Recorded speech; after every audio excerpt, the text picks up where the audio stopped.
This is the BiggerPockets Podcast, show 324. You're listening to BiggerPockets Radio, simplifying real estate for investors large and small. If you're here looking to learn about real estate investing without all the hype, you're in the right place. Stay tuned and be sure to join the millions of others who have benefited from BiggerPockets.com, your home for real estate investing online. What's going on, everyone? This is Brandon, host of the BiggerPockets Podcast, here with my co-host, once again, David Green.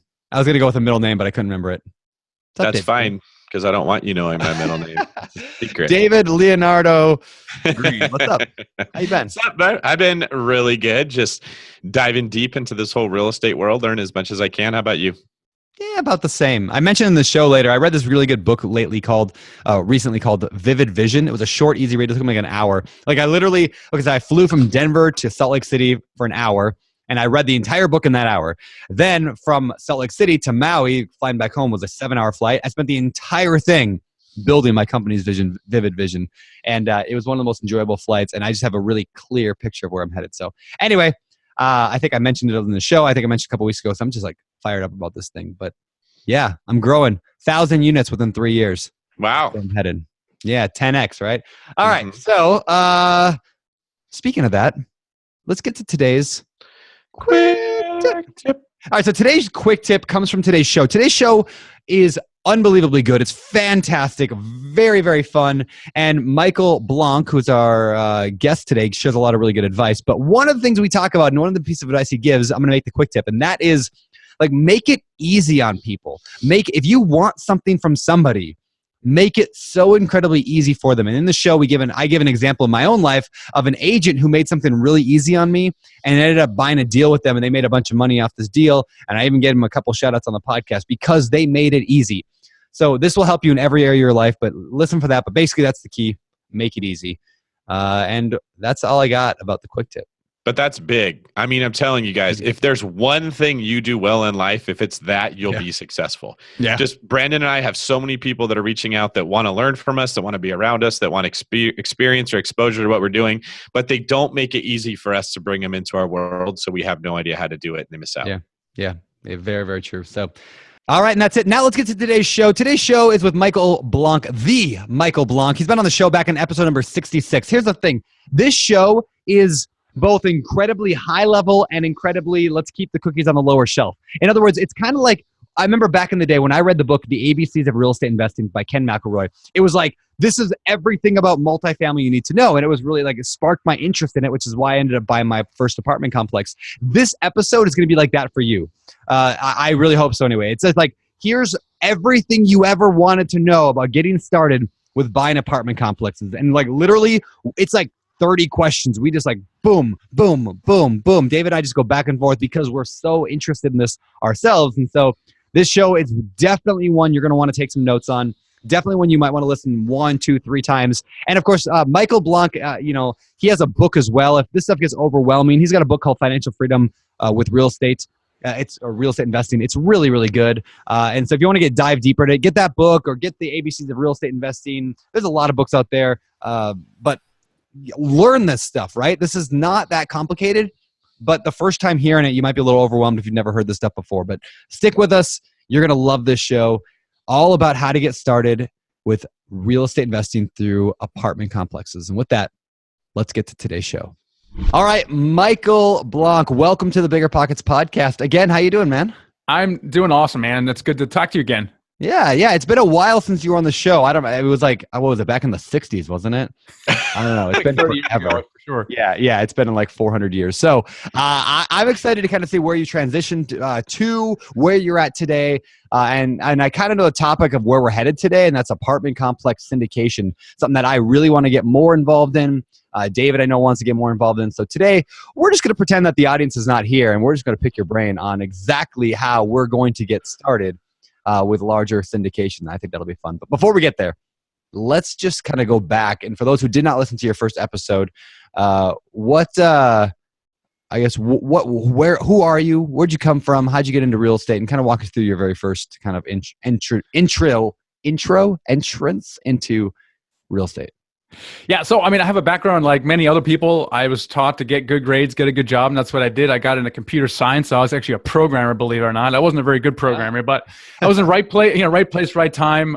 Joined a software startup late in the 90s called Web Methods. We IPO'd in March 2000 and put a bunch of money in my pocket. And nice. I was the man. Then in 2004, I read Rich Dad, Poor Dad, which ruined my life. Yes, when I read it, I was like, man, I'm such an idiot. Doesn't matter how much money I have in the bank. It depends on how much passive income I have, which I had basically none. Sure. So after several months of really like, man, I decided to throw it all away. And I just quit my job and just did everything. I learned how to trade stocks and options. I flipped a house. I took an apartment building boot camp. But my big idea was restaurants. And before you judge me, which you should. The judgment right there. Before you judge me, I was surrounded by burger franchisees, and they're like, "Oh, we're going to hire a guy. He's going to run everything. We're just going to, we're going to fund it, and it's essentially a passive investment." I was like, "Well, that's great. That's my cash flow business."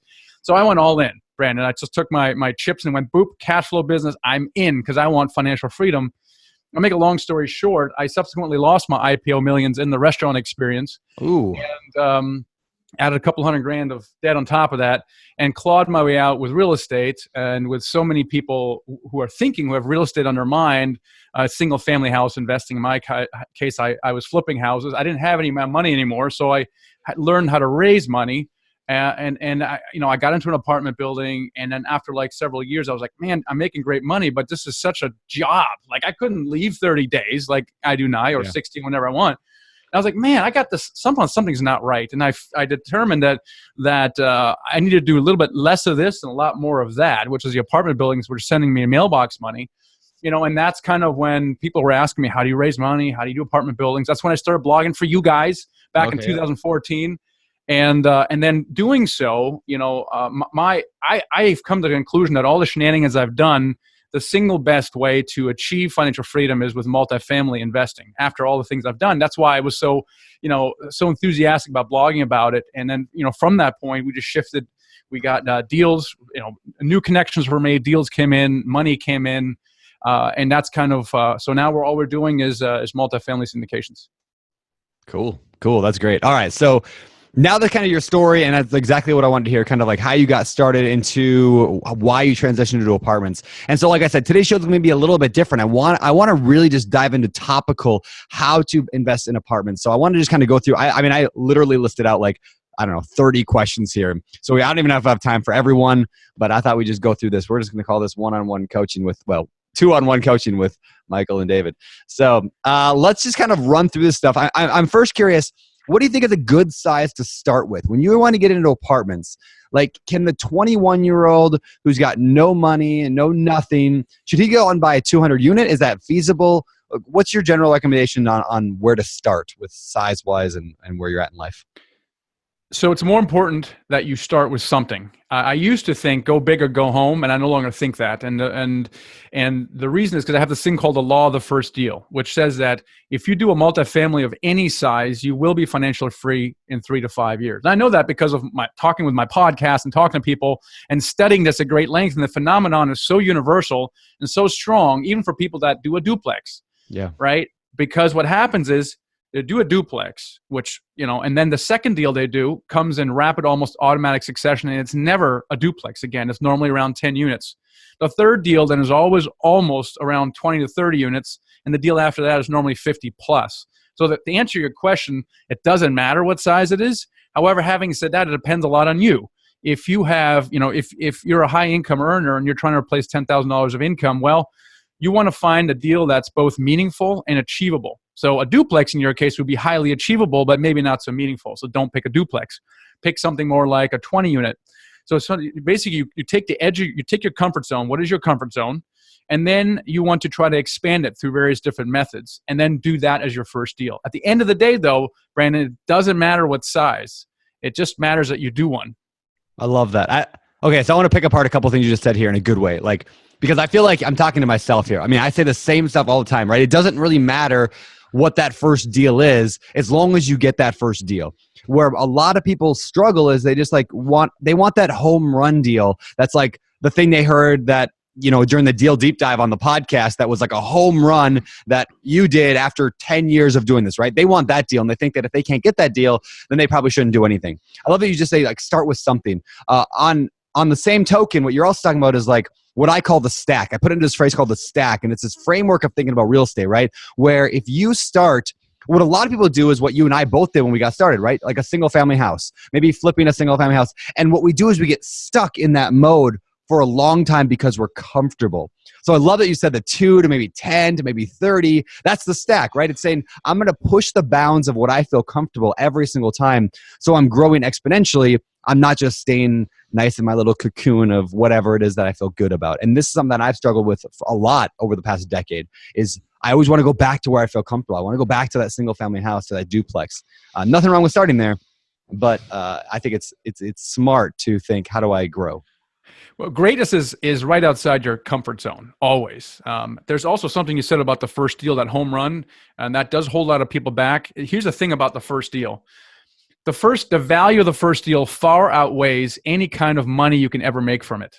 Okay, I want to be very, very clear about that because of the law of the first deal, because that second deal will come along in rapid, almost automatic succession. You'd have to expend more energy not to do the second deal than to simply do it. And it's all because of that first deal. And there's several reasons why.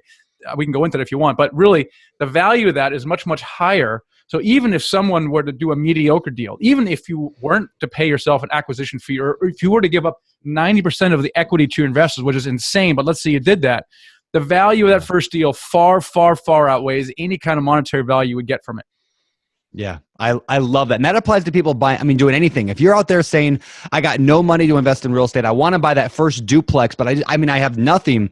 Like, I oftentimes joke with people, give away 99% of the deal then. Who cares? Like, nobody's rich on their first deal. Nobody is rich on their first deal, but they're rich because of their first deal, right? Because the first leads to the second leads to the third, and so on. So, like, you got to get something done. Now, that doesn't mean go buy a bad deal, right? No, you shouldn't do a bad door. Absolutely right. And you always could take care of investors, whoever that may be, first, and you have to use conservative underwriting. But if you have to pay yourself less or possibly nothing at all, it's something to consider. Yeah. You know what's funny is people will go pay a guru 10, 20, 30, 40, 50,000. Like, honestly, we're not exaggerating. I think someone was just telling me that they almost signed up, wanted $50,000, and you pay your own ticket to fly to Texas, and he'll walk you through like his flip business, right? But they won't do a deal where they think that they're going to give away most of the equity. I heard of one of the guys the other day, one of the TV guys. I won't say his name, but he was I don't know, bragging is the right word, but he was on stage at a conference. His new plan, his new like platinum level, whatever coaching program is $250,000. $250,000 to be able to learn how to do this. It always shocks me. But anyway, I don't have a problem with paying for education. I mean, like if it's going to help you, if it's going to get there, fine. But if you got $250,000 or 50 grand, that could go a long ways to getting that first duplex or whatever you got to do to get started.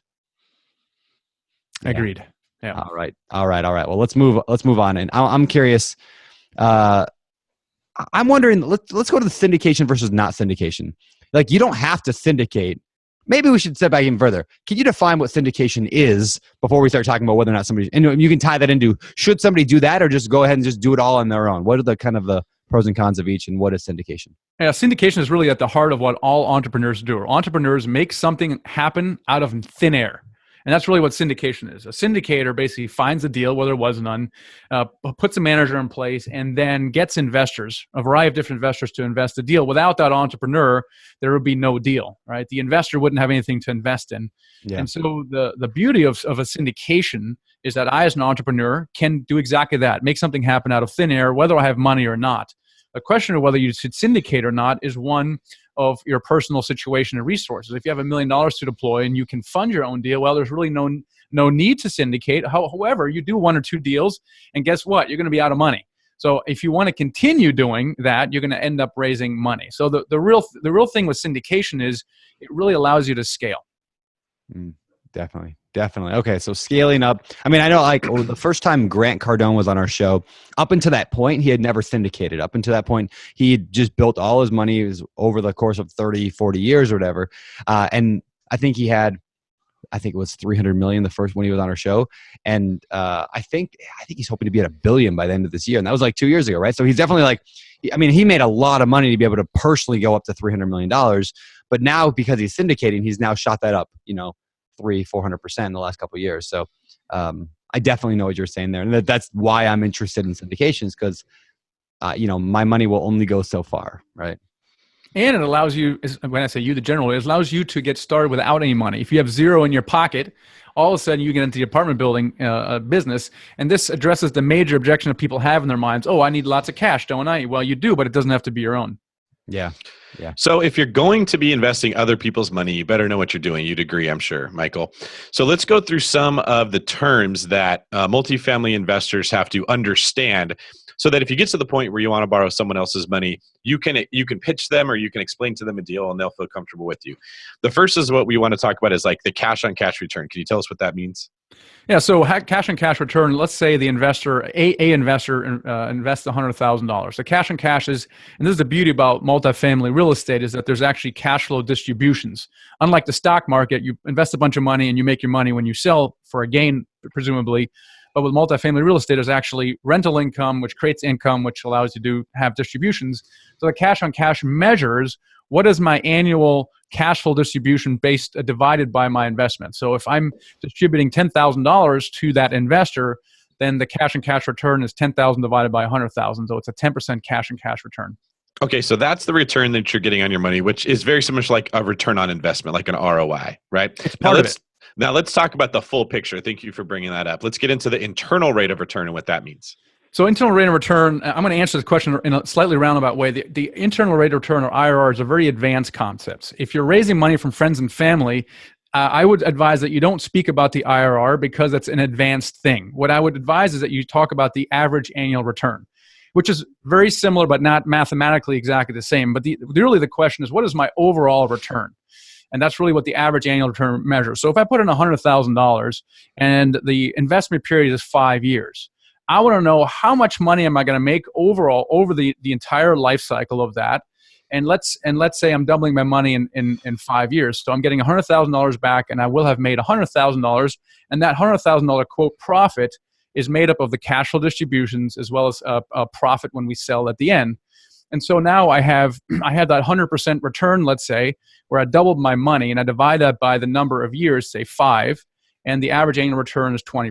Now, compounded is going to be slightly less than that, but on average, that's what the investor is really asking. Yeah. Now, so I would stay away from IRR because the IRR is a mathematical formula that measures the net present value of time and money, and it just confuses the hay out of everybody. And a confused mind says what? No. Yep. Don't confuse your investors. Though when you're analyzing deals, yes, we're talking about the IRR because it allows us to compare different investment vehicles, even accommodating things like a cash out refinance, which messes up your average annual return. But again, I'm complicating things, but people think, what is the overall return? What's my average annual return, and what's my cash on cash? You're basically taking every variable that could play into this investment and adding it all into a projection. So it's more like an algorithm that takes several different variables and puts it all together. You're looking at what I sell, how much would I sell for if things went according to plan? If we get this cash flow, how much would it be? If we refinance halfway through and we get our money back, that obviously affects the ROI because capital is being returned. So investors have less money in there. It's probably the most accurate way to compare several investments together, but that makes it the most confusing. And I think what you're saying is that's why you should stay away from it, because it will scare people that are new. Okay. Yeah. Next up is a metric that's much more simple and easy to understand, and that's going to be the capitalization rate or the cap rate. What's that? Well, it's actually a little more, I think, more difficult to explain and understand because it involves simple math, which is terrible, I know. But the cap rate, it's very simple. Cap rate is used to value commercial real estate. So in commercial real estate, the more the box produces an income, the more it's worth, right? So I can buy a box for $1 million, and then right to next is an identical looking box, but it's worth $1.5 million because the one on the right is producing more income than the one on the left. And that multiplier of income is essentially the cap rate, even though it's so that's really that's really the cap rate. And we can get into math, but again, I don't want to confuse people. Sure. But the cap rate, the next question people ask is, where's the cap rate come from? And the answer is, you get it from your broker. Your broker would say, oh, this is an 8 cap property, right? And so the simple math for those that need to know is it's basically the NOI divided by the cap rate gets you the value. And that's essentially, but it's used to value commercial real estate. Okay, so cap rate is usually like in an area or for a certain type of investment, there's like an average, right? So you could say that in Memphis right now with these mid-sized apartment buildings, a 6 cap is pretty normal. Is that kind of right? And then therefore, mathematically, this is really something like it's a lot easier to explain on like a whiteboard. But like if the income goes up, like if your profit on this property goes up, if your net operating income goes up, the property should be worth more if the cap rate stays the same. Now, if cap rates change, then that could change things as well. And so it's the three are kind of related together. And there's a million videos on YouTube. If people are like, I mean, it's a cool concept that you definitely have to understand if you're getting into multifamily or commercial real estate. But you can find on YouTube a million videos about this that'll explain it. And a million blog posts on BiggerPockets explain it. But anyway, I think that's a pretty good explanation. Cap rate is that multiplier that makes something worth more or less. So what about cash flow? Just a nice easy one. Like, what is cash flow? Yeah, cash flow is essentially the rental income that's left over after covering all your expenses as well as your mortgage payments or your debt service, and that's distributed to the investors, and that affects the cash on cash, right? So the cash flow divided by the original investment equals your cash on cash return. All right. How about what is a syndication? Well, we talked about it a little bit earlier. Again, it's basically taking a variety of money from a variety of investors and using that to purchase a multifamily property. And there's some SEC guidelines around that. Your SEC attorney will take care of all the details. Okay, and I want to get into that. I have some questions about SEC a little bit later. And obviously you're not an attorney, but we'll get to that in a little bit. What about net operating income? You mentioned that a minute ago, but let's define that. Yeah, the net operating income, that's the number that the figure that is used to derive the value of a building. And the net operating income is your expenses, your income minus expenses, but before debt service. That's called the net operating income or NOI. So you have income minus expenses is the NOI, and then minus debt service is essentially your cash flow. But the value of the building is derived from the net operating income. So the higher the NOI is, the higher the value of the building. And by debt service, we just mean like your mortgage. Yeah. So it's like the profit of the company before you have to account for whatever you spent to buy the building, basically. That's right. And then the number you get after you take out the mortgage would be cash flow. So these are all, I mean, it's not very complicated stuff, but something about multifamily investing, we make it sound more complicated than it is because it makes us smarter. You hear multifamily investors will throw around a lot of fancy terms that you're like, oh, I don't know what they're talking about. But like, I know this is just a sidetrack, but like agency debt, you'll hear, oh yeah, talking about agency debt. People are like, I don't know what that means. Is that like the FBI? And really, it's just like, no, it's like a Freddie Mac, Fannie Mae loan. Like the easiest type of thing that there is, but they give it a cool term. Okay. Next up would be, what does it mean when we talk about value add? Value add is essentially forcing the appreciation of a building. Now, what does that mean? Forcing appreciation it implies that I'm making the value go up in some way. How am I doing that? So I'm making the NOI, in order to make the value of the building go up, I have to then make the NOI go up. Well, how do I make the NOI go up? I can do that in a variety of ways. I can raise rents. Or if the building is the vacancy, for example, is very high, I can fix that problem. Or if the expenses are high, I can reduce the expenses. All those things will affect the NOI. So if I buy a building at whatever NOI it is and I apply the going cap rate, I get a certain value. Let's say it's $1 million. Back to our initial example. And I do all these things and I increase NOI in a variety of different ways. And within a year or two or three, the NOI is now higher. And that same building that was worth $1 million before is now worth $1.5 million without the market doing anything.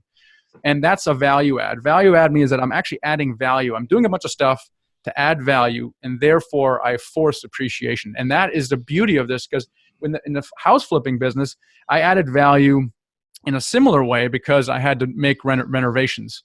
But the value of that building was purely driven by comps. And that was highly market dependent. If the market went up, my building would go up, or my house would go up. If the market went down, like in the recession, regardless of what I did, it went down. And with multifamily, I just have to increase the NOI and get the same thing. Yeah, and that's why Brandon and I are so just like gung-ho about people understanding real estate investing rather than just blindly following someone else's model. Because when you understand what drives value, then you can understand what moves you need to make to increase value. So like, for instance, you've got ROI. ROI is dependent on two things: how much money you make and how much money you put into a deal. If you can put less money in a deal or you can make more money, you can increase your ROI. There's only two levers you got to pull, right? Well, what you're talking about with value add with multifamily is very similar. There's a cap rate and there's an NOI. You can't really control a cap rate, just like you can't really control how much money you make buying a single family house because rents are going to be what they are. But you can control how much money you leave in a deal. That's why we like the BRRRR method, because you can get more money out and increase your ROI. Well, with multifamily add-ons, you can control the NOI. So the better you run that business, the lower your expenses are or the higher your rents are, the more you can make that property worth money. And it sounds complicated when we talk about it, but it's actually really, really simple when you boil it down. And I think, Michael, like you've done a very good job explaining that. Yeah, it is simple in the sense that the favorite deals that we love are deals that are self-managed. These are owners who are trying to maybe cut corners, save money, and they manage their own building. Maybe they've owned it for a long time. They don't have to squeeze every single dime out of their property, and they're great with it.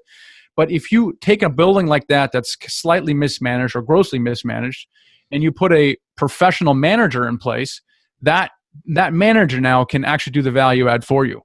And so it's actually relatively simple to add value. You don't have to be a genius. And not only that, but a small increase in NOI will make a huge disproportionate difference in value. So I don't have to have a home run like you said earlier, Brandon. If I can increase rents by $50, reduce expenses by $25, that is if you divide that by the cap rate and you times it by the number of units, you can create hundreds of thousands of dollars fairly easily. Yeah, they say that small hinges swing big doors, and that's your hinge. That's the hinge. It's a very good point. Okay, next thing we want to ask is, what is the difference between an accredited investor versus a sophisticated investor, and why does that matter? It matters because depending on who you are, we'll talk about in a second. It depends on who can invest in a particular syndication. So accredited investors are high net worth individuals. There's around that. There's people with lots of money, let's say, and the SEC then says, well, if you have a lot of money, you're kind of on your own. You should know what you're doing, and if you lose the money, well, you're probably okay. And then there's a non-accredited investor. Those are people who aren't rich. Okay, let's say, and for those, a lot of the SEC rules protect them. Those non-accredited investors. Now, of the non-accredited investors, there's something called a sophisticated investor, who's basically non-accredited. They're not rich, but they have some experience with investing in something probably outside the stock market. So maybe they took a class or a seminar, or they have rental property, or something like that. And those are considered sophisticated investors. So the reason it matters is you as a syndicator, depending on what kind of SEC exemption you file, you can take up to 35 non-accredited investors and then an unlimited amount of accredited investors, which for most people doesn't matter. If I have like 10 investors in a deal, that'll be all I ever have right in the beginning. It's only when you're doing larger deals where you have to pay attention to that. And the requirements around bringing those non-accredited investors on is that you have to have a pre-existing relationship with people. In other words, they can't be strangers.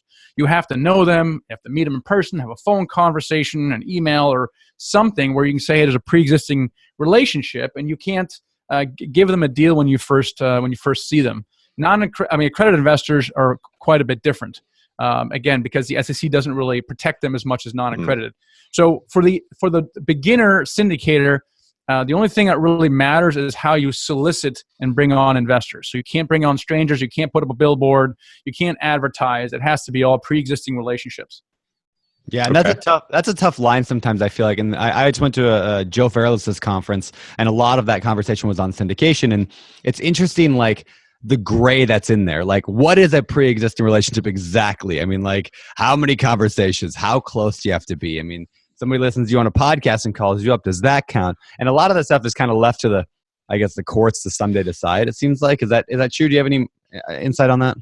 Yeah, there's a civil action letter, which again, I'm not an attorney nor I pretend to be one, but there's a letter written by a syndicator to the SEC, and they said that if I were to do these things, would I be okay within the SEC guidelines? And they said yes. And so everybody kind of hangs our hat on that, which is essentially it's a system of defining pre-existing relationships. So, for example, let's say I have a website, someone fills out a form, and I want to establish a pre-existing relationship. Well, the more touch points I have with that person, the better I get to know that person, the more I can say there's a pre-existing relationship. So I want to have them fill out a questionnaire that asks them questions about their investing experience. What have they done? Are they accredited, non-accredited? Then I want to have a phone call with them. I want to have a series of emails. I might want to meet them in person. I might want to do a Zoom call. And then some time should go by. And at one point I can say, okay, I feel pretty good about having a pre-existing relationship. I can now show that person a deal, but not before then. And so this letter then kind of describes there's like 7 points it goes through. And so we and a lot of other syndicators are just, and as well as Joe, I'm sure, are very aware of these letters. And so we have a routine of interactions with new investors before we show them a live deal. When I was a police officer, we would have similar situations with like the Fourth Amendment, freedom from search and seizure of the government without due cause. And there's a lot of gray area with like, well, what becomes due cause, right? And they would all determine it by case law. Some cop would search somebody and they'd find drugs, and some judge would look at it and say, was this search lawful or not, right? And it was like that with when you can use force, all kinds of things. Is there a place like people can go to get case law on how judges have determined what was and what wasn't a pre-existing relationship? I think that's a question for the SEC attorney for sure. And the thing that the frustrating thing about that is every single SEC attorney will give you a slightly different response. Yep. Yeah. I like if you ask 10 SEC attorneys, you'll get 11 responses. Like, it's like it's tough. Isn't that just how life goes when you get into this space though? Like you can never get a solid answer from anyone. It's the same way I felt when I was a cop. They're like, well, can I do this? And they're like, well, it depends. Everything started with, well, it depends. Okay. Yeah. That was question. Good. Yeah, go ahead. The difference between a general partner and a limited partner. Yeah, so in general, the general partners are the entrepreneurs. We call them the syndicators, the sponsors. These are the people who are putting the deal together, who are operating the deal on a day-to-day basis. And then there's the limited partners, who are the passive investors. And in the context of an LLC, those are actually not the right words, but we use them all the time because it communicates the roles of a syndication. You got the GPs who are calling the shots, putting the deal together, and there's the LPs who invest the money and have limited voting rights, but their liabilities is also limited to the amount of money they invested, versus the general partners have essentially unlimited liability because they're responsible for the deal itself, and they're signing on notes, and they're doing these and then the other thing. All right, it's cool. So you, in a typical deal, you're going to be the general partner. Let's just, in real life, like you're generally a general partner. If I were to invest money with you, I am a limited partner because I just put my money with you. Now I can't lose if I give you $100,000. I'm likely not going to lose more than my $100,000. I mean, that's what I'm limited to. Right. And it's not just the loss of the capital, it's liability. Imagine lawsuits, right? And so the LPs will not be part of any kind of lawsuits. The worst that can happen, which is bad enough, is that you lose your investment. Yep. But there should be nothing outside of that typically around lawsuits. Okay. Yeah, that's great. Go ahead. Is that where the phrase comes from, limited partner, because their liability is limited? I think so. I've never heard it, but Brandon said it, so it probably is true. Wow. Look at me. All right. Next one. Let's talk about the different ways a syndicator makes money, because I find this fascinating. Back in the day, I thought it was just like, hey, the syndicator gets some kind of percentage of the deal, but it's actually multiple ways that you as a syndicator can make revenue. Is that correct? It is, and that's why I love this business. There's at least 3 ways a syndicator can make money. One is when they purchase the property at closing through something called the acquisition fee. And that acquisition fee is typically 1 to 3% of the purchase price is paid to the syndicator or syndicators at closing. And some people are like, wow, that doesn't sound right. Why are they getting $100,000 on this deal? Well, if you divide the whatever acquisition fee they're getting by the amount of hours that syndicator has worked to not only close that deal, but the other 10 that didn't close, they're basically working for minimum wage. So that is totally deserved, number one. Number two, the second way to make money is through the equity that syndicators get in a deal. So, for example, normally the syndication is done in equity splits. So 70-30 split means that the limited partners, LPs, get 70% of the deal, and the GPs get 30% of the deal, even though the LPs put in all the money. So it's this idea of what's called carried interest. So the GPs get 30% of the deal for not putting any money in all. It's like sweat equity for putting the deal together. So the GPs then get paid out of their percentage of the equity. They get their share of the cash flow, 30% cash flow, and then the investors get the other remaining. So that's another way to get paid while they own the property. There's also something called asset management fees, not unlike property management fees.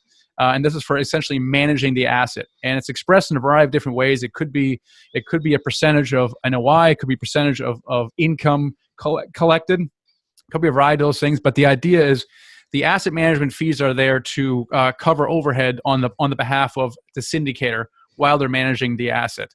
And the third way is it's not frequently done, but it could be at the end of the deal when all the principal is returned, either through a refinance or through a sale, through a capital transaction fee. And very few people do it, but it's not unreasonable to charge, say, a point at the end. So the idea as a syndicator is that you make money up front, during the asset, during the investment, and once it's disposed of. Yeah, and that's kind of the reward of a syndicator, is that if they do all this work of finding the deal, bringing together investors, they should get paid at various points in it, because otherwise they couldn't. I mean, most syndicators wouldn't be able to survive and put food on the table if they didn't make a little bit of money at least sometime in between. I mean, it would limit it to only like the super wealthy who have already succeeded in life, which aren't probably going to put all the work into syndicating a deal. So there's definitely a value to the syndicator, and there's also a huge value to the limited partners, right? Because now they don't have to go find the deal, they don't have to go find do all that work, raise the money. They just give their money to somebody, and they get 70%, proportionally, up to 70% of the deal potentially. Now, does that change? Like, do you see sometimes 80-20, 70-30, 60-40? Like, how do you decide how much the syndicator, the general partner, gets of that? And how do you decide how much the limited partner gets? So that's typically answered by the return of the deal. So if, let's say, you have a really, really rich deal, well, it could be a 60-40 split because their deal is so great. The bigger question to the investor is, what are the returns? And we talked about that earlier. And typically, what is my average annual return? In other words, how long does it take to double my money? And what is my cash flow, my cash and cash return? And if those are satisfactory, at the end of the day, the LP should not care what the split is. Now, some still care. They're like, 60-40 split. What a greedy syndicator you are. You're paying yourself too much. And I'm like, okay, well, you're getting a return. So at the end of the day, what do you care how much we pay ourselves? But typically, splits are between 60-40 and 80-20 sometimes. As the deals get a lot larger, you might see a 90-10 split, but it's not very customary. Okay. Would you personally take a smaller, let's say this is something that I personally have thought about. Like when I'm putting together the ideas of syndication, I'm running numbers, and sometimes the deal just doesn't pencil out for the investors, the limited partners, on a 70-30. In 80-20, it actually looks pretty good. Like, would you take a smaller cut personally just to get the deal done? And how low would you go? Well, it depends. Like we talked about earlier, is this your first or second or third deal? Then the answer is maybe, right? Maybe. If or if it's not, maybe it's a larger deal. Maybe it's a $10, $20 million deal. Well, I'd rather do an 80-20 of a gigantic deal than a 70-30 of nothing. So it really depends. Okay. Yeah, that's a good answer. And again, I can see how it ties into the thing we talked about earlier about if it's your first deal. Yeah, you get something. I'm curious, Michael. In all practicality, how much does it matter? Like, how much is it determined what your split is by who the people that you are borrowing money from are? I guess a better way to ask that is, if you're borrowing money from extremely sophisticated people that have a lot of options that will give them a high return, do you have to give them a smaller percentage? Whereas if you've got a bunch of people that are like, man, I have zero idea what to do with my money, please do something with it, then you just offer a lower percentage. Yeah, it's a lot driven by who your investor is, right? So for example, your friends and family would be just unbelievably ecstatic if you gave them a 10% return on their money. They're like, I can't get anywhere near that. Versus if you're going with a sophisticated investor who actually looks at deals or maybe has some done deals, like, I won't get up for anything less than a 15% IRR, because they'll use the IRR term because they know better. And so you have to structure your deals based on who your investors are. See, that makes a ton of sense to me. And the offset for that is, even if you have to give away a worse split for yourself and give away more to your limited partners, if they have a whole bunch of money, right, you're happy to do that because you're going to make more money. If they've got $5 million instead of $50,000 and you get to keep 20% instead of 40%, you probably have zero problem doing that because you can buy a bigger deal, which has more meat on the bone. There's more to go around, and the volume will make up for it. Yeah, that's right. Can I ask your opinion on family and friends? We mentioned it a few times.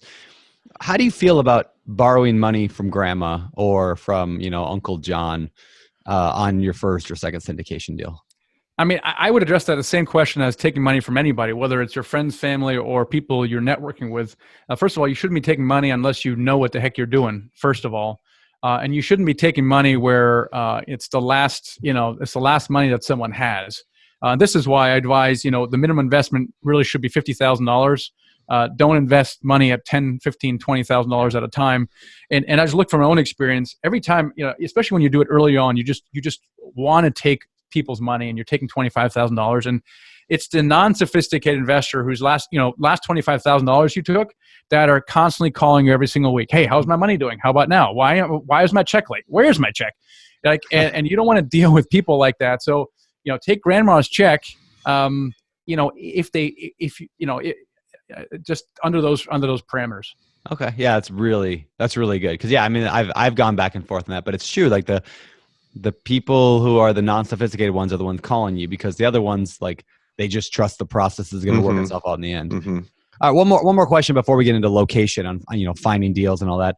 I'm curious about, I guess this idea of, where was I going with this? I had this really good question. Dang it. Now I don't remember it at all. All right. Well, whatever. I'm going to remember it later. I'm going to come back to it. Brandon just had that moment where he walked into the kitchen and he's like, why did I come in here again? Yeah. What was I looking for? That's exactly what I did. Oh my gosh. I had to, even as I was saying it. Whatever. Okay. Let's go to location. We'll come back to it in a little bit. I got it. Okay. There it is. I know what I wanted in the fridge. Yeah, I knew what I wanted. I came for I don't know, whatever. LaCroix. All right. I'm wondering, like, oh no. Okay, wait. Let me think of it. I got it. Good deal. Okay. Syndicators have two things. I got it. The syndicators have two. There's a lot of options, but let's say there's two. If we divide them into two categories, there are the value add deals where all the profit generally in the deal is made at the very end. I mean, like, the cash flow is almost nothing because the property is disgusting. It's going to need years of rehab. We're going through all these units, and they're like, probably isn't going to be any cash flow for the next 3 years. However, at the end of the day, it's going to be a really, really good deal. Then there's a deal. It's like, this is mostly a cash flow play. We're hoping to get a little bit bump at the end, maybe add $1 million in value, but it's going to give you a 10% return, cash and cash return. So I guess what I'm asking is, where do you personally lie in there of like a 15% IRR but 0% cash flow versus a 15% cash on cash return and a 15% IRR at the end? You know what I mean? So the answer is somewhere in the middle. As I don't love the first, and the second is really hard to find. Yeah. So the reason I don't like the first, because it smells a lot like a development deal, right? There's no money, and a giant pop at the end. I don't love that. The reason I'm in this business is I want cash flow as close to possible to day one. So the ideal scenario, Brandon, is where you have a stable cash flowing value add deal, meaning that it's already making money, but it's not making as much money as it should. So I can go in there with a 10-year agency loan, like David said, Fannie or Freddie Mac, low cost government loan. And because it's already 90% or more occupied, but the rents are low because it hasn't been renovated. That's the ideal scenario. Okay. Because the risk is a lot lower. Now, if you're going to do a heavier value add, like you're talking about, you're still looking for stabilization somewhere in year 2. So your business plan has to be really concrete, saying the rents are low and the vacancy are high because they haven't made any repairs whatsoever in the last 10 years, and the place is a dump, but the property next door is gorgeous and the rent's $150 higher.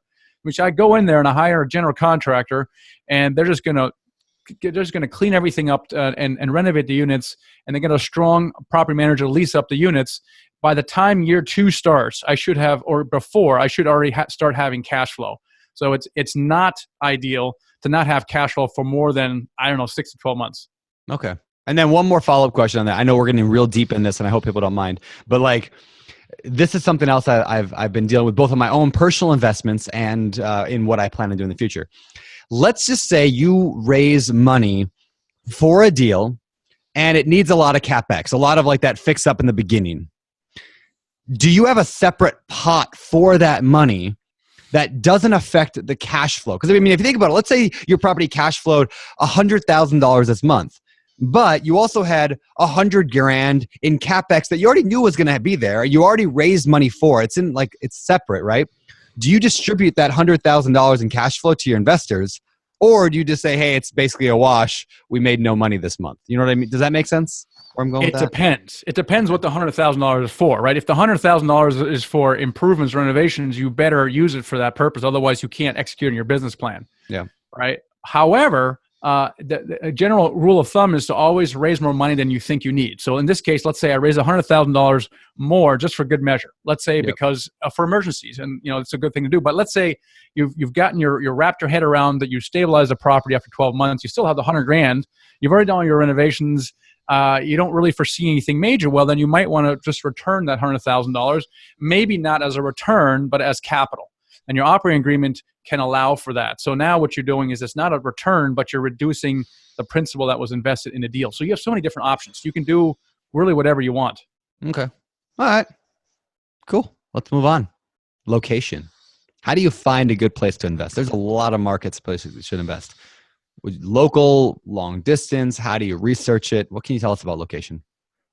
Yeah, almost always long distance, right? So no one's buying in Hawaii or the Bay Area. No offense to you guys, right? So 85% of people are buying outside of their own area. And so where we want to go is we want to go to areas that are growing, but we can still get some kind of yield. So San Francisco might be growing like a weed, but I can't get any yield there at all. So I don't have the combination of two things I'm looking for.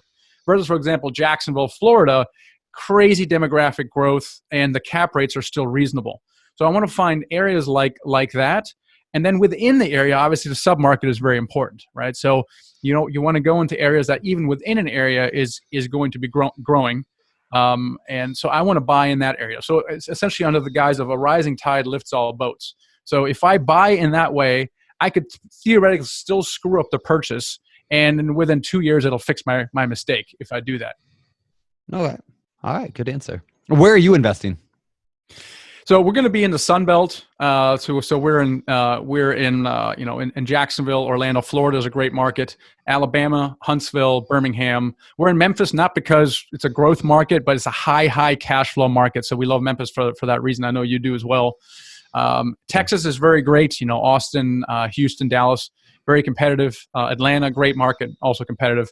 But that's kind of where the demographic is moving to is those areas. All right. Cool. Yeah, basically the Southeast. That's kind of where. South.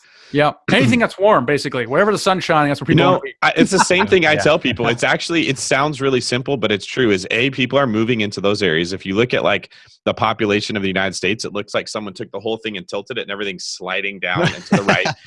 And then the fact I like investing in warmer areas because I don't like the problems that snow brings. Snow wears out roofs, it bursts pipes. You have to worry about shoveling it out of people's driveways. Like there's just a lot of problems. Like water causes problems in houses, and anywhere it's really cold and it snows, you're going to get water. So even though that sounds really simple, most people doing what Michael's doing are investing in those same markets. There you go. All right. So let's talk about once you find a market you want. Now, let me ask you this. Let me actually go back and go to the location, and that will lead us into this. Do you pick a market first and say, I'm only looking in these 9 MSAs or whatever?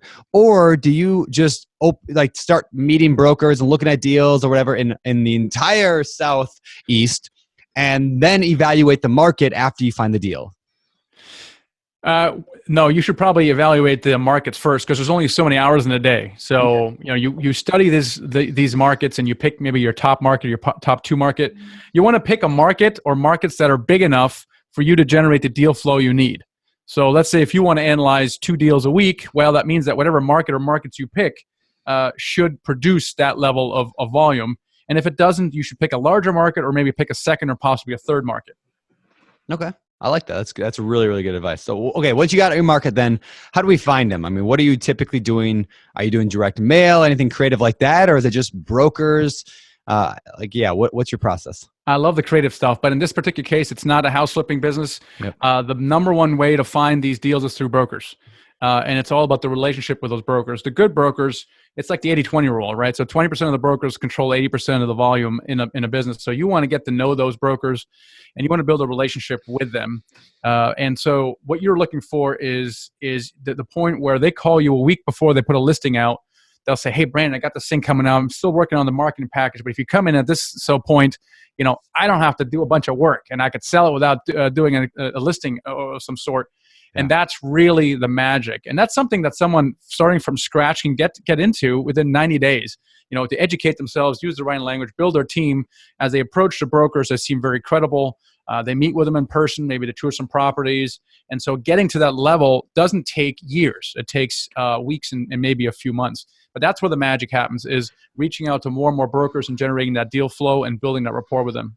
But how do Go I... ahead, Brandon. Sorry. Well, I was going to say, how do I find that 80-20, that 20% of brokers? I mean, because I can't imagine going and asking other syndicators, hey, who's your broker in that market, right? Because like you're basically saying, hey, I'm going to compete directly with you with your same broker, right? So how do I find that 80-20 broker? Yeah, the best source is Loopnet, loopnet.com. It's a free website, and typically we say that's where deals go to die. Yeah, and that's partially true. Okay, partially true. But the biggest benefit of Loopnet is that's where all the listings are, whether they're dying or not, doesn't matter. But the point is you can see the listing brokers behind them. So you can look at you search in an area of the size you want, and then you create a spreadsheet of all the brokers in there. And to me, I make note how many listings does that broker have, because you see all the listings on Loopnet. Well, if someone's got one listing, it could be less interesting. I'll still call them.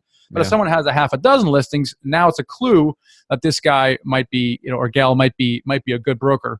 And then you always check the big brokerage houses, Marcus Millichap, CBRE, there's always the big ones, and you can always go to their website directly. That's how you find them.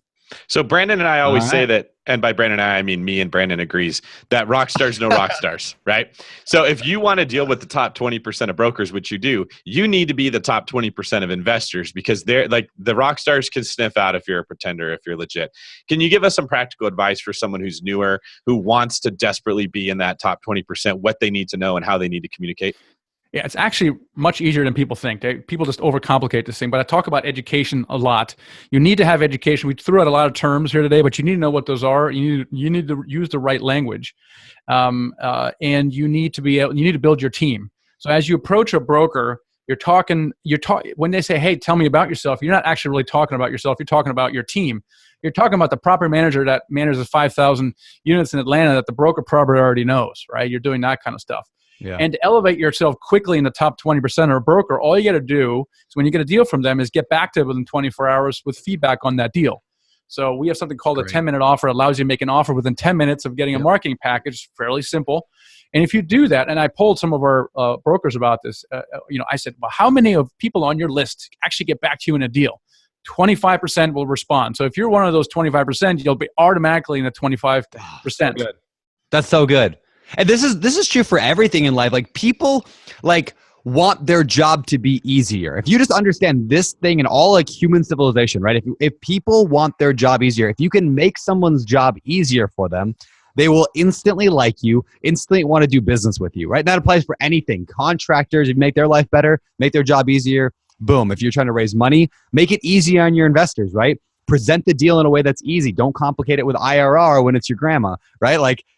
People want easy, whether or not they say it or not. Everybody wants their life to be easier. So I know I bought an apartment in Ohio, and the way that it happened, I was at a conference, and my Slocum, who is the agent, that Slocum Reed, so check him out if you're in Cincinnati market, but he was smart, right? So he knew that I used the BiggerPockets calculators. He deliberately signed up for a BiggerPockets Pro membership that day, ran the numbers through that, knowing that that's how I would want to read it, sent me over the PDF. I pulled it up on my phone, looked at all the numbers, made it so easy for me to call him and be like, yeah, let's put an offer in right now, right? He knew and because of that, I ended up buying the deal, right? He made my job easy. And when you can do that, I love that tip about just get back to the broker right away with feedback. I think that that right there is going to get a lot of people listening to this, more deals this year. And that's, again, small deal, single family, duplex, whatever, your agent, your real estate agent, your broker, whatever, any level, right? Yeah, love that stuff. All right. When you find a deal then, what's the process? You find something good, you run the numbers, and I wish we could spend 4 hours just on running the numbers here, but I know you have a really good deal analyzer people can check out, but after that point, you got this price, you know how much you think you can pay for it. What do? Do you go, you don't have a real estate agent in this case. It's not like residential. So what's the process look like? Yeah, that's a little bit different than on the house side. On the house side, you make an offer by essentially sending over typically an MLS kind of contract. With commercial real estate, it starts easier than that. Typically the offer is made verbally or via email. And then you are invited to, quote, make an offer. And what that means is you submit a letter of intent, which is a legally meaningless piece of plain English document that says, I'm buying it for this price. I want 30 days to look at it. I'm going to close and so. And people sign it. And the reason for that's a conversation piece, number one, then you hand that to the attorney because that costs real money. So once people sign the LOI, again, which is not legally binding, the next phase is then to actually create what's called a purchase and sales agreement, and the attorney drafts that up. And that's bounced back and forth, red line here and there. And then when you sign that, you're officially under contract, which is a major milestone. But now the real work begins, because now you have to kind of see what you put under contract. You have to unwrap the box and crack it open and see what you got. There you go. I like that. I think that's really good advice, because a lot of people are afraid to take that first step because they think they don't know everything there is to know. So they don't take a step at all. But the way that this works for people that are really good at it is this is a series of like 100 small steps, and you don't need to know step 2 before you take step 1. In fact, you cannot know step 2 until you take step 1. And you do it enough times, you start to recognize patterns that come up over and over and over. And so you get more efficient with your time. But literally the only way to learn this is to put something under contract, start looking into it, realize, oh, I can't buy it because of that. And then the next time you come across a similar situation, you're like, no, I know that didn't work out. I'll do it different. Yeah, that's really good. All right. So what about like earnest money? When's that due? Does it work the same way as residential? I mean, you got to pay some money when you make an offer, right? Or when do you owe that? And how much is it usually? Yeah, it's similar. Typically, it's due within a certain number of days after the signing of the contract, not the letter of intent. So after signing the contract, and it's typically somewhere around 1% of the purchase price. Some brokers are looking, or sellers are looking for deposit that's quote hard on day one, meaning that's non-refundable. Okay. It's happening a little bit. It's starting to back off a little bit, just because we're in a bit have been in a seller's market. We don't prefer to do that, but sometimes that happens. Okay. So once you're into it, tell me about funding. What kind of options do people have to fund deals? Funding as in the debt side or the equity side? Probably both. So the funding side is through loans, right? So the best way to do it is to have a previous relationship with a mortgage broker who can bring a variety of loan products to the table. So this depends a lot on your deal. Is it a stable deal, meaning that is it occupied at 90% or above? Or is it more of a non-stabilized deal if it's occupied below that? That affects the loan product. So if you have a building that's 90% occupied, and it's the loan amount is at least $1 million, you qualify for Fannie or Freddie small loan balance loans, which are the cheapest and best you can get. They're non-recourse, meaning you don't have to personally guarantee them, and that's the way to go if you can. If you don't qualify, if the deal doesn't qualify for that, then there's something called bridge loans. Bridge loans are short-term loans between 1 and 3 years. That many of them are also non-recourse. Some are personally guaranteed. If the deal is smaller, you're going to have to go with a regional or local bank and get those loans, and those are almost always personally guaranteed. So is the purpose of a bridge loan to get you from a non-stable asset into a stable asset so that you can then refinance it with the best debt? That's right. Yeah, so that's very similar to what Brandon and I talked about with single-family homes, where you use a hard money loan to get the house. You get it fixed up, you get it rented out. That would be the equivalent of it being stabilized. Then you go refinance it into a lower interest rate. That's right. Yeah, it's funny actually when we talk about BRRRR investing on BiggerPockets all the time, BRRRR investing, which is buy, rehab, rent, refinance, repeat, like that was stolen directly from how syndicators operate most of their apartment buildings. Like they buy big apartments, they then rehab those apartments, and they add the value, and they're renting them out now for cash flow, and they got this remodel thing. Then they go and refinance it, pay their investors off, maybe get cashed out, whatever, and then repeat the process, go do it again. It's like, when we're talking BRRRR, all we're talking is doing a smaller version of what syndicators are doing all the time. So I always thought that was fascinating. So what about this? Deal first or loan first? I mean, do you need to go get pre-approved in the same way on a residential? Should I go talk to a loan broker right now and get pre-approved, or no? No and yes. So you don't get pre-approved with commercial loans, but you should talk to a loan broker before. And the reason is, number one, relationships are important. Yeah. And when you need to leverage those relationships is normally in a time where you have a deal where time is of the essence. And number two is you have to know the terms of the loan and their underwriting requirements. For example, if you don't know the interest rate or the amortization or the requirements around how many reserves they require, or what is the liquidity requirements of the sponsor, because you have to have a certain net worth and liquidity. If you don't know those things, it could really ruin your deal if you underwrite it when you analyze the numbers using false assumptions, or you try to do a deal, and when the lender then tries to quote underwrite you, they determine that your net worth is not high enough, and then you have to go find someone that is and bring them in the deal. All that can ruin your deal. So it's very important that you understand the loan products that the loan broker has, and some of the parameters around them. All right, that actually leads to a good point about if your net worth is not high enough. Now, I've heard a rule of, maybe this is a rule of thumb, maybe this is an actual rule, maybe it's completely not, but I've heard people say you need to have a net worth higher than the loan amount. Is that true, or is that just a rule of thumb, or how's that work? Yeah, that's about right. And you also need to have liquidity, meaning cash or in the bank that's equal to 10% of the loan balance. Okay, and that's got to be somebody in the general partnership, correct? That's right. So the key is then if you don't have that, you sit on the couch and you watch Dancing with the Stars every night until you're retired, right? No, you bring in somebody, right? That's right. You bring in someone. This is the beauty of syndication. Remember, we talked about the entrepreneur making something happen out of nothing. Well, if you don't have that net worth, then go find someone who does. This could be one of your potential investors, but it doesn't have to be your investors. It could be someone that likes you, wants to support you, but has no interest in investing in a deal, but they would be willing to co-sponsor or co-sign the note. Now, if they're co-signing on a non-personally guaranteed note, the risk is very, very low, even for the co-signer, right? The only time there was to be recourse for them if there's fraud, and fraud was committed and proven. Hopefully that won't happen. Yeah. So someone is co-guaranteeing a non-recourse loan. In return, they will get equity in the deal. The question is, how much do you give them? Yeah. Again, it depends on where you are in life, but you give them, give them equity, give them some acquisition fees, or whatever the case may be. Do whatever it takes to get that person on board. All right. That sounds like a really good position to be at in life, is to be somebody who's just rich enough to just like. It's a strategy. Brandon, it's a strategy. There's people, all they do all day says, hey, I'm rich. Let me go sign, and I'll get 10% for every single deal. You 10 of them, and essentially own 100% of deals across 10 different deals. It literally is a strategy, and they're never investing in any of their own money. All they're doing is co-sponsoring stuff, and the risk is, in the scheme of things, extremely low. That's fascinating. That's what I want to be. I've decided. We're gonna call it rich hacking, and I'm just gonna make myself available. I'll just whore myself out. If you guys need somebody to go into a deal with a high net worth and some liquidity, and what's funny is that the money that I make from the deals will then go back into my savings account, so I have even more net worth and more liquidity, which makes me able to do more deals. And you're just in this awesome spiral upwards. Yeah, Thank Robert you, Michael. Kiyosaki would be proud. Yeah.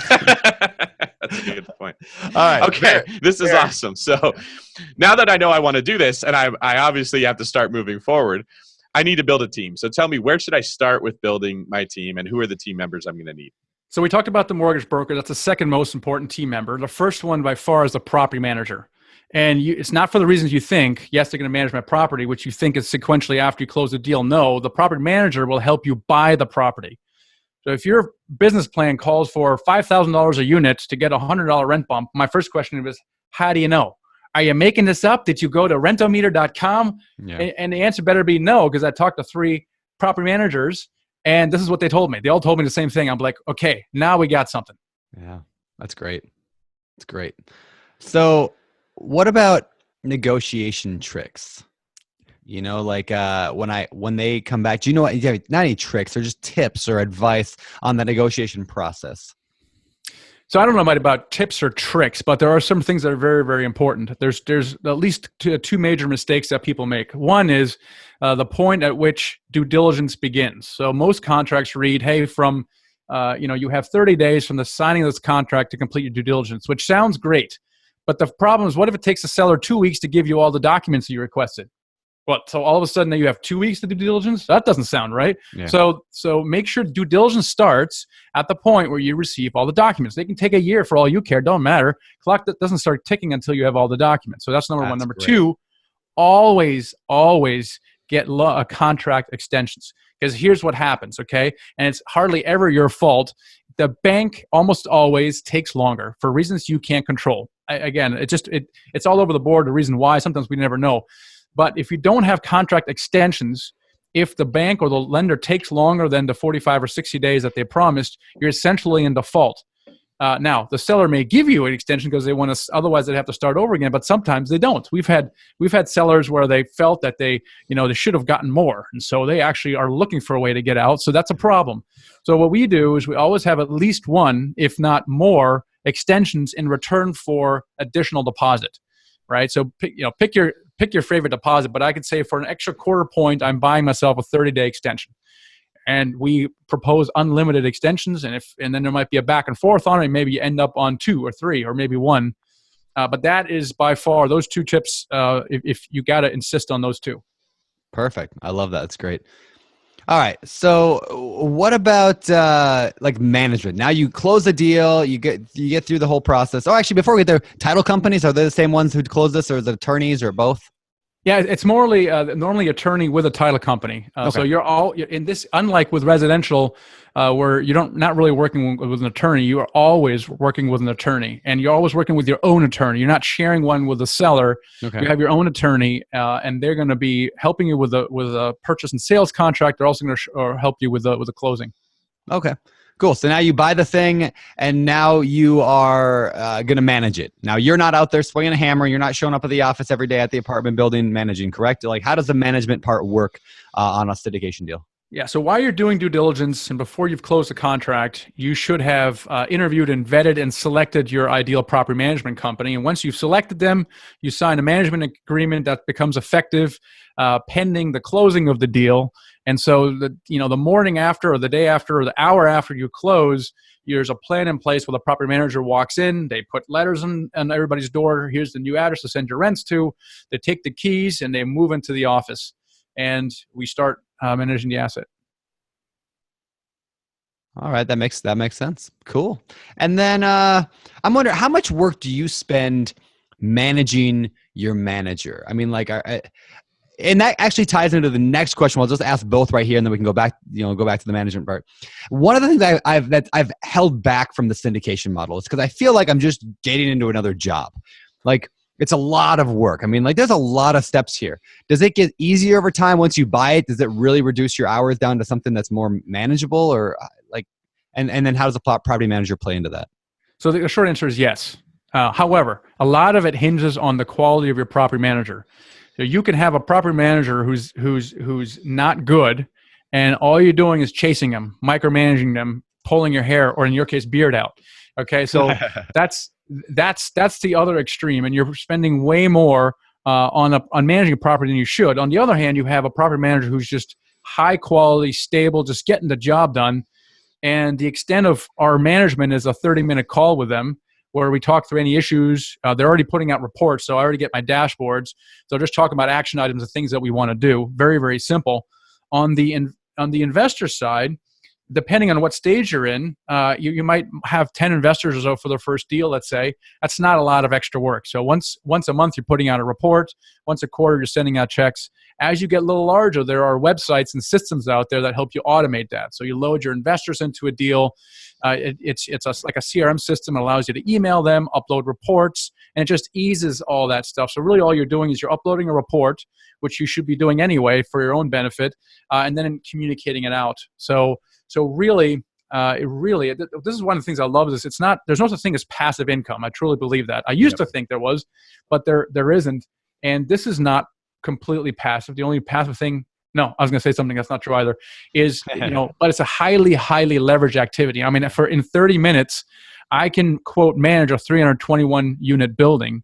That's insane. Yeah. That's insane. Versus I can spend 10 hours chasing the guy on a 12 unit building, right? Yep. That's so size of this doesn't matter. It's all on the quality of the proper manager. Yeah. What about limited partners? Would you consider that to be passive income?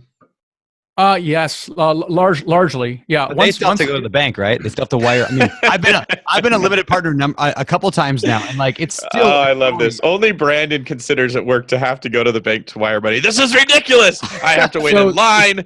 It's funny, the limited partners. So after like 3 or 4 months or 6 months, when it stops becoming exciting or new anymore, they don't even open emails anymore. So yeah. I was going to say stocks is the closest passive, but actually I was going to say that's not true. But you're right. LPs is even closer to passive because you should spend a lot of time up front, vetting your operator. That's a lot of work. Vetting. But once you've found that person and you've made the investment, there's not much you can do. I mean, you're tied up for like 5 years. That's me. That's our buddy Andrew. I just ride that racehorse. I don't even pay attention to where it's going. I just let it take me. That's funny. Okay, so how does somebody vet a syndicator? I mean, why should I invest with you, Michael, or any of the other syndicators on the show? Like, what makes me feel comfortable about that? There's a variety of things, but the operator is everything, because a strong operator is going to find the right deal in the right market and finding the right proper manager, right? So it's really about the operator that has track record, and consistency, right? So you want to look and see who the partner or partners are and what is their track record. What are their systems behind their operation? Like, how are they managing these things? And do you like them? Do you trust them? Right? That's really all it is. And that takes some time, right? You want to get to know certain people, and then once you found them, you may want to never invest all your money in one deal. You may want to do that with a second operator, but you don't need a lot of operators. Like, you need 2 or 3 strong operators that you invest with over and over again, and people do very, very, very well just by doing that. So it's a lot of work up front, and then you just keep doing it over. You see how they perform. Let's wait a couple of distribution checks, see how they communicate, see how they're executing towards the business plan, how are they behaving, and I see that a couple times, and now I can reinvest and tell all my friends about it. All right. Really, really good stuff. Really good stuff. Now, I want to tie all this together in the next segment of the show, which we call our Deal Deep Dive.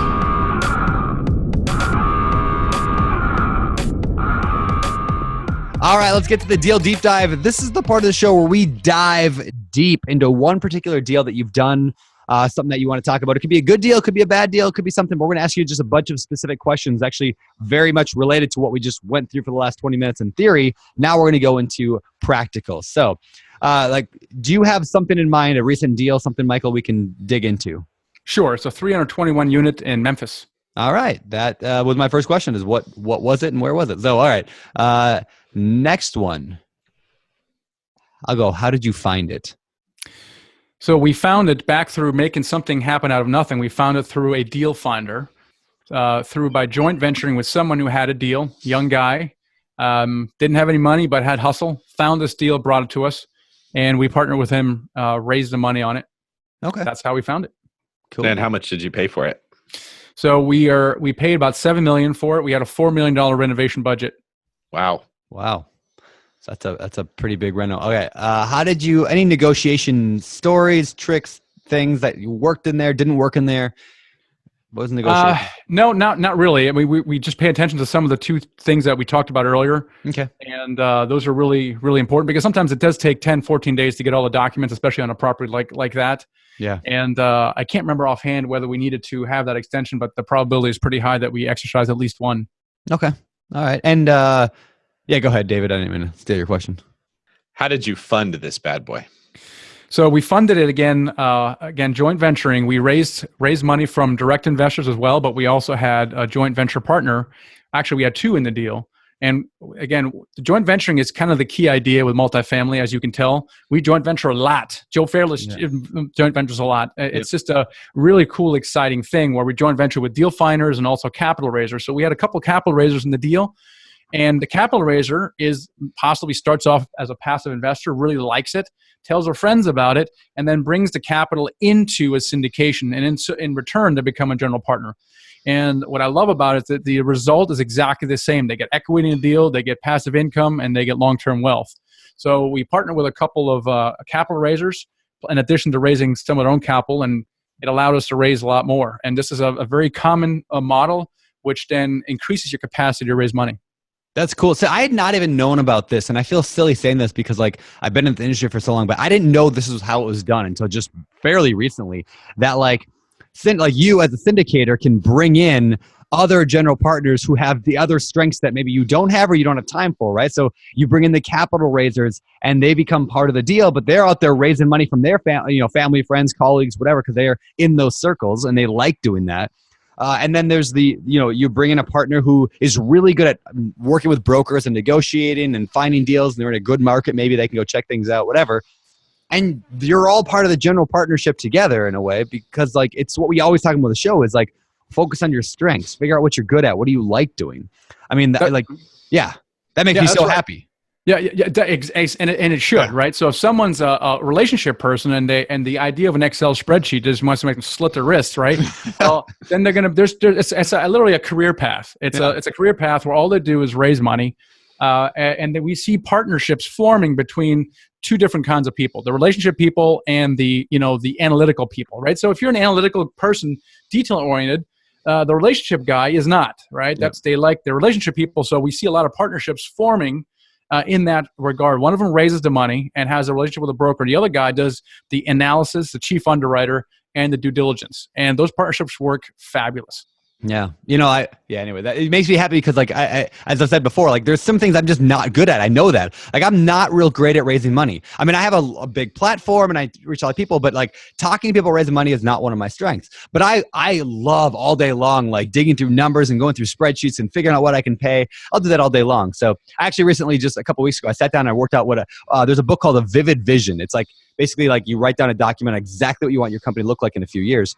And I spec'd it out. Like I want, like within hopefully by the end of this year, I want to have 2 or 3 people that work with me directly, whether or not it's an employee or a JV, but like I want somebody who just raises money because they're so good at that.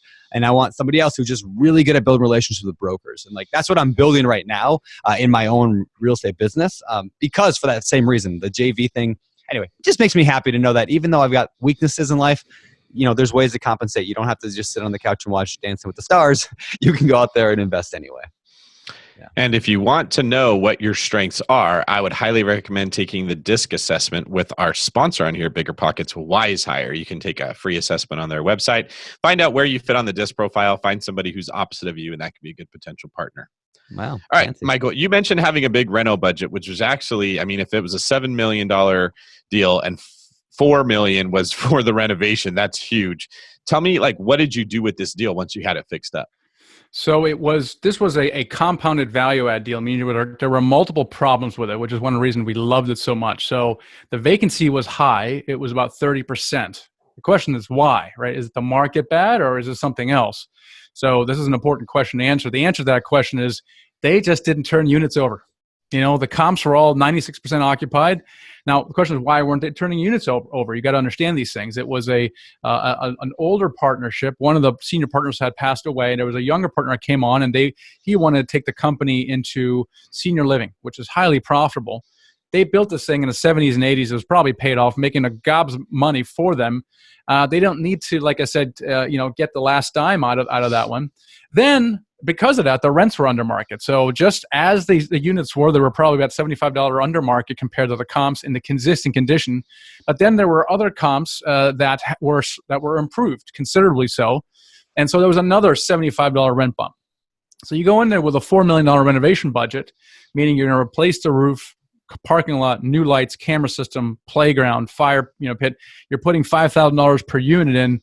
You're painting the exterior. You're removing the 70s style mansards on the side. You do all that, it's going to look just like the property down the road that's getting $150 more in rent. Yeah. And that's how we used that renovation money. Cool. All right. So what was the outcome at the end? I mean, you bought for 7, you put in 4. What was the outcome? What did you end up doing with it? So this is a case study in your BRRRR method because what we just refinanced out literally last week at a valuation of something like $13 million for that. So we're into it for 7 + 8, and we added about $6 million in value, returned 90% of the investor's capital back, and now we're just going to hold it. Wow. That's awesome. Okay, so let me go back because I must have. So did you buy it for 7 and put in 4 more, or is the 7 including the 4? So actually, we bought it for 7, and we didn't actually put it in the 4. We had 4, but we only deployed the crazy thing is we only deployed about $1 million of the 4. Wow. And it's just because it was so compounded, there was so many multiple problems, and coupled with a very strong property manager. So we bought it at like 68% occupied. Within 3 months, he hit the 90% mark. Wow. And it's just flawless execution. We never have done that without a strong property manager. Very, very cool. That's incredible. Okay, so what did you learn from this deal? Well, a lot of things. Now, typically, you don't learn nearly as much on successful deals that you do with unsuccessful deals, which we could spend another episode on. So, having said that, I learned relatively little. I'm just kidding. So, but you learn a lot of things. Number one, it's really about your team is really important. I mean, that property manager, and we've had other not so mixed results where the property manager was more than mixed, unable to execute on her business plan, replaced the property manager, got back on track, but lost 6 months in the process, right? So that's not ideal. But the property manager we talked about before is so critical. So critical. Number 2, joint venturing is very, very powerful for the reasons we talked about. Very good. Very, very good. All right. Cool deal. I like hearing that. Let's move on to the next segment, the fire round. It's time for the fire round.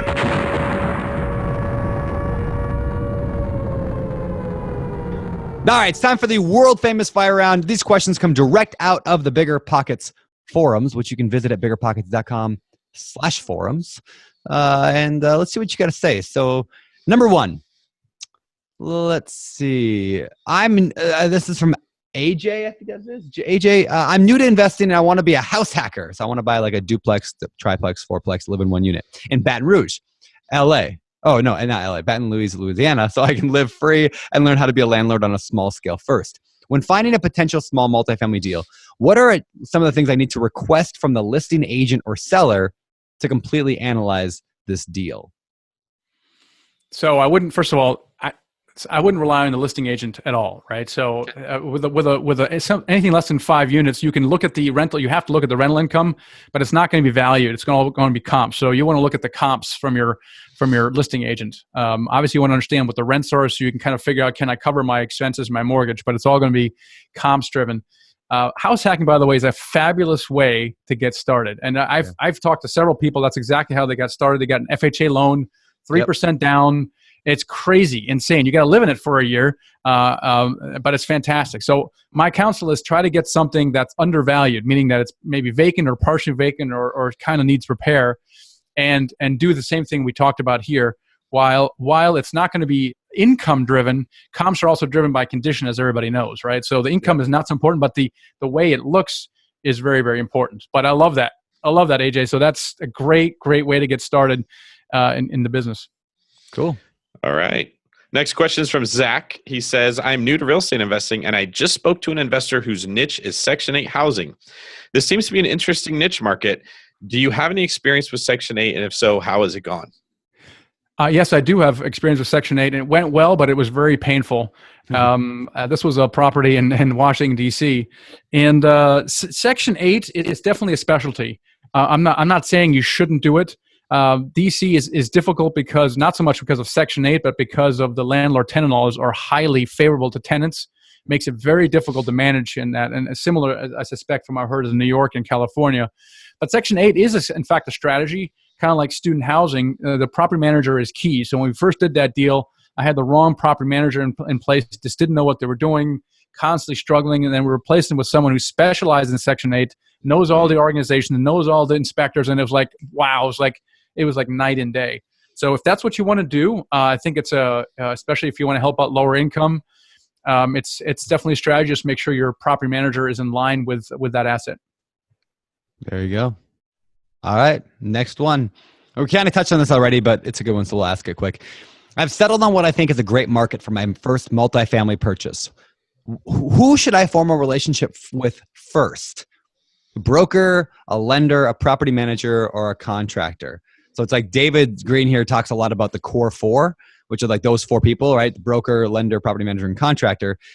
And one will hopefully lead to the other because rock stars no rock stars. So the question for you, Michael, here is like, who should you form a relationship with first? Who would you recommend? I'm going to agree with what David says. I would leave out the contractor because typically the property manager will bring those in. Okay. But you really want to have the property manager and the broker kind of simultaneously. Ideally, if you have the property manager on board first, you can reference them when you talk to the broker. All right. Good. Cool. Okay. Last question of the fire round. When you're negotiating the price of a single family home, there's a lot of psychology and emotion involved. How is negotiating a multifamily deal different from that? I assume someone who's selling an apartment building is more sophisticated and data focused. So how do you get them to move on price? Yeah, well, so you might think that. It really depends on the size of the building that you're working with, right? If you're dealing with 12, 25, even 50 unit buildings, there's a lot of mom and pop owners out there, and they're not sophisticated at all. And this could be a good thing or a bad thing. It could be a good thing if they're completely mispricing the asset. We bought one just like it, and they just didn't really know what they had, and it was great. Mm-hmm. But sometimes they have unrealistic expectation because someone down the road said they sold it for $1 gazillion. So thusly, because they don't know how to value that. But in general, that is true. It's much more numbers driven, which makes it a lot easier. A lot easier because I'm dealing with 3 levers: price, NOI, and cap rate. That's it. price, NOI, and cap rate, right? So I can have a very objective conversation with someone. If I adjust someone's net operating income because their vacancy is obviously way too low and their expenses are underreported, if I apply some rules of thumb to that, I can then adjust my NOI normally down, which then reduces the price down. And if the NOI is lower, the price is lower. Wouldn't you agree, Mr. Broker? Yes, because that's how it works.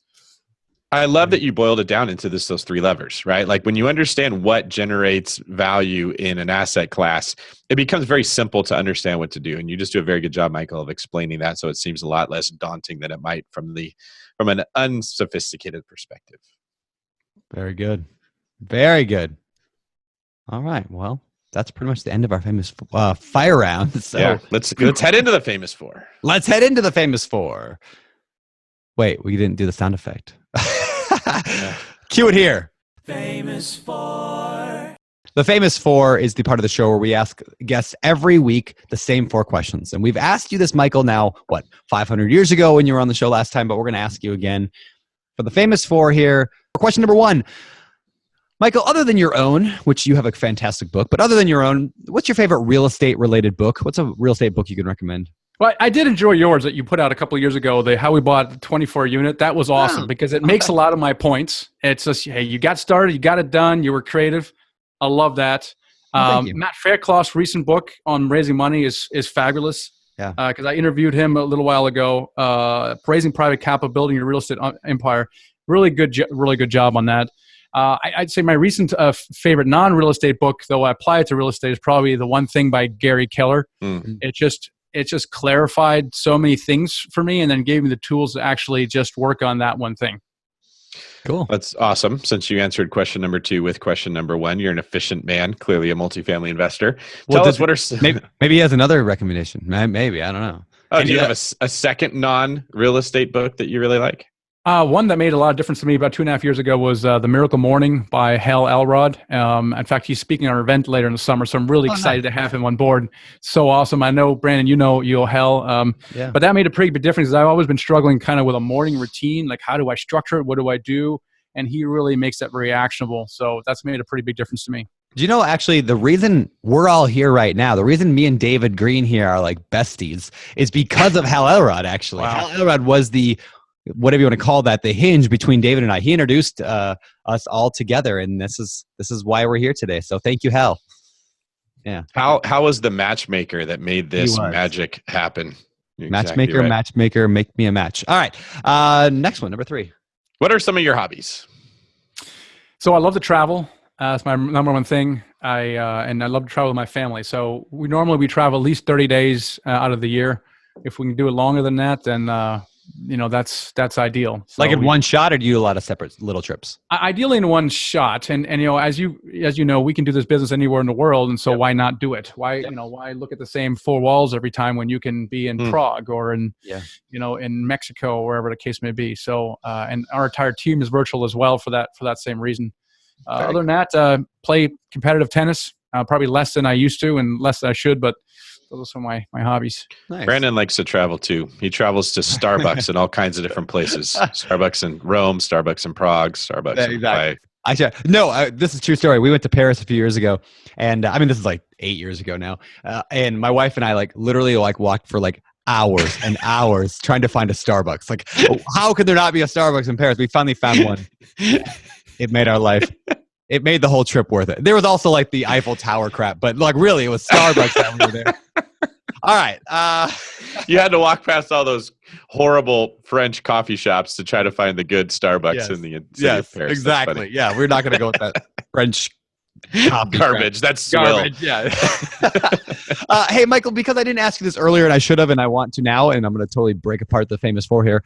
You mentioned your team is remote. What does your team look like? Employee versus out, people you just work with, partners, or whatever. What does the overall structure of your business look like? Yeah, it depends a little bit on which side you're looking at, but on the syndication side, it's all essentially partners, right? So there's no salary, no by the hour.